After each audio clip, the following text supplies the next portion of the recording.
Olá, eu sou a Nica Fernandes. Hoje é dia 30 de dezembro de 2023. Estou gravando o último vídeo do ano, que é a segunda parte do livro Educando Meninos. A primeira parte foi gravada no mês passado e agora estou finalizando. E até estou de férias, estou num ambiente diferente, mas o objetivo vai ser cumprido, né? Compartilhar o resumo e as principais informações sobre o livro. E eu finalizei a primeira parte falando sobre um capítulo dedicado às mães. E agora vem um reforço com relação à comunicação, porque normalmente os homens e os meninos também têm uma certa dificuldade na comunicação. E cabe à mulher, à mãe, estimular essa comunicação em família, as conversas, né, perguntar, extrair das crianças os seus sentimentos, os seus pensamentos, com o esposo também. E aí esse papel de comunicação e outros papéis também da mulher podem estar comprometidos por algo que o autor chama de rotina do pânico. Isso acontece porque a mulher, por necessidade muitas vezes, ou até por uma cultura materialista e a vários outros fatores, mas uma necessidade do homem, né, do pai e a mãe trabalharem em tempo integral e o tempo que sobra basicamente para os cuidados da casa. E aí essa comunicação é prejudicada, os momentos em família, as refeições. E o autor considera isso como até mesmo uma síndrome, porque isso alcança muitas pessoas, muitas famílias e é algo que a gente entra como se fosse um trem sem controle, sem freio, né? E a gente entra naquele turbilhão e não sabe mais como sair. Aí ele fala, muitas vezes a gente não sabe nem frear, e eu mesmo tive essa experiência assim de reduzir o trabalho, né, para uma carga horária menor, e quando eu vi, eu já estava numa carga horária maior fazendo home office. Mas o home office é um trabalho, né? A gente tem compromisso com o horário e tudo mais. Então, a necessidade da gente não só frear, mas muitas vezes descer desse trem. E esse papel é para a mulher, né? É mais difícil para o homem. Principalmente essa questão do trabalho, é necessário que o homem esteja envolvido com o trabalho, mas a mulher repense, né, até que ponto tantas horas de trabalho por dia e essa rotina do pânico é saudável para a própria família. Sobre essa questão da disciplina, o autor trouxe um passo a passo bem simples e que em algum momento da vida a gente esqueceu de aplicar, mas eu vou lembrar vocês dele. Qual é a atitude dos pais diante de uma criança rebelde ou que, né, falou alguma coisa desrespeitosa? Tá? Então não é explodir, como vocês já sabem, né? Não é estourar, não é agredir, não é nada disso. Mas a gente precisa sim causar um desconforto na criança. Pode ser um certo isolamento, né? Deixar ela no quarto, um castigo leve, mas ela precisa sentir aquele desconforto, aquela tristeza, aquele momento até de reflexão, de raiva do que ela fez. E aí, dado esse tempo, né, da raiva passar, a criança volta e aí sim é feita uma conversa, pode até ter um certo acolhimento nesse momento, e aí depois explicar, conversar e deixar muito claro o que a criança fez de errado, qual é a expectativa dos pais para que isso não aconteça de novo, como ele deve se comportar da próxima vez e garantir de que toda a situação foi bem esclarecida. Então usar a comunicação, usar o desconforto, né, usar a autoridade de pais que foi dada por Deus pra gente.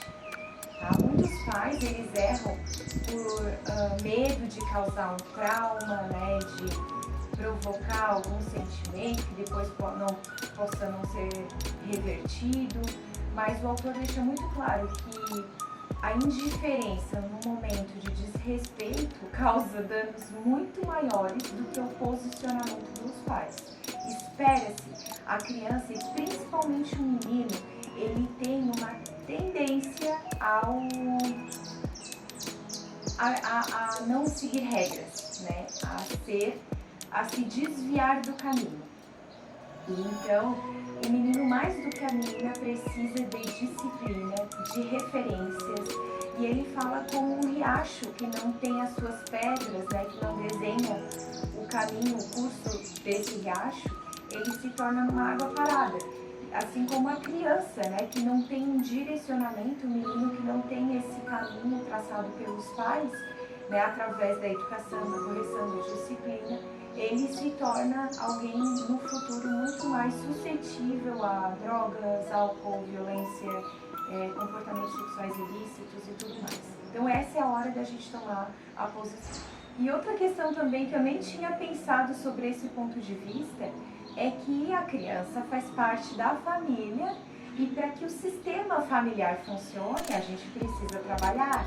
Então a criança também precisa, né, dentro das suas limitações, dentro das suas condições, mas sim, elas devem fazer os trabalhos domésticos, seja levar lixo, né, depois de uma certa idade já consegue lavar louça, arrumar a cama, dobrar roupa, recolher roupa. Então colocar a criança para fazer tudo isso e ele traz até a questão da recompensa. Quando vai além da obrigação da criança, como por exemplo um trabalho extra como lavar o carro ou pintar as grades da casa, lavar a garagem, né, passar um sábado numa atividade com o pai. Então quando for assim, ela pode sim ser recompensada financeiramente. Tá? Isso vai trazer dignidade, isso vai trazer noção de finanças desde pequeno e desenvolver até a autodisciplina. Parece coisa simples, mas que tem efeito na vida toda também. E agora entrando na parte final do livro, falando sobre disciplina aos meninos, ele conta uma história engraçadinha de um amigo dele que estava na mesa depois do jantar e tentando convencer o filho a tomar um copo de leite. Disse que ele só sairia da mesa se tomasse o copo de leite, até que ele lembrou da personalidade da criança, né, do perfil masculino do menino, e desafiou, né, porque até então ele estava tendo resistência. Então desafiou o menino, vamos fazer uma competição, quem toma o leite primeiro? E aí o menino tomou todo o leite, quando terminou ele disse, pai, agora eu quero competir de novo, eu quero tomar mais leite. Então é justamente isso. E até a questão lúdica também, né? Pensando que a gente está falando com crianças, muitas vezes o nosso tom, o nosso direcionamento na disciplina é muito formal, é muito complexo para o entendimento da criança. Então, muitas vezes a gente precisa entrar no mundo delas, né?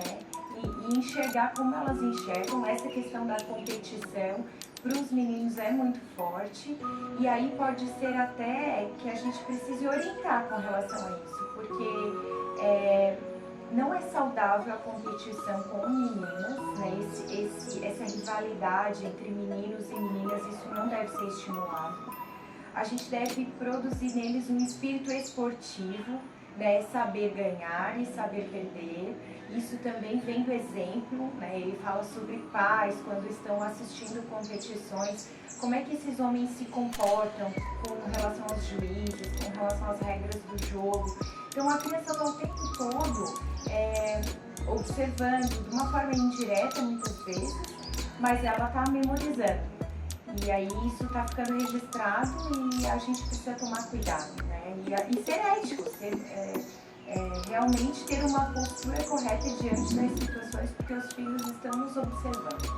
E tomar cuidado com essa questão competitiva. Então, por um lado, sim, usar isso a nosso favor, mas por outro, não levar para o lado radical. E já fechando praticamente o livro, ele trouxe a questão da espiritualidade das crianças. Ele fala que muitas vezes os pais não se dão conta de que é desde pequeno que a gente deve plantar a semente da fé, fazer leituras bíblicas, ter comportamentos que condizem com o viver cristão, né? Que não adianta só falar, a gente precisa praticar. Mas semear isso no coração das crianças, quanto antes melhor. Ele trouxe alguns percentuais, acima de 14, 15 anos, a decisão da salvação por Jesus Cristo, ela já cai em percentual em torno de 15%. Então, é muito importante que antes dos 14 anos essa criança se posicione por Jesus e cabe aos pais traçar esse caminho junto com elas. Só que depois, a gente, como pais, tem a tendência a meio que forçar isso. E aí é onde a gente perde a mão. Ele fala que tudo que a gente precisa fazer é logo cedo, né? E é o plantio. Mas quando esse jovem chega aos 18, 20 anos, né, que ele vai tomar suas próprias decisões, que ele vai seguir seu próprio caminho, que ele vai fazer suas escolhas, não é prudente que os pais direcionem demais, forcem demais essa questão da espiritualidade. Pelo contrário, é o momento de deixar, né, esse pássaro voar sozinho, que é a parte talvez mais difícil. O livro é realmente muito bom. Eu recomendo que vocês leiam ele de forma completa, vale muito a pena. E espero que esse resumo seja um incentivo, né, tenha despertado em vocês a vontade de ler o livro de forma completa. Muito obrigada por me acompanhar, por ouvir. Espero realmente acrescentar algo na vida de vocês através dessa leitura. E desejo que 2024 seja um ano de muitas bênçãos na sua família. Tchau, tchau!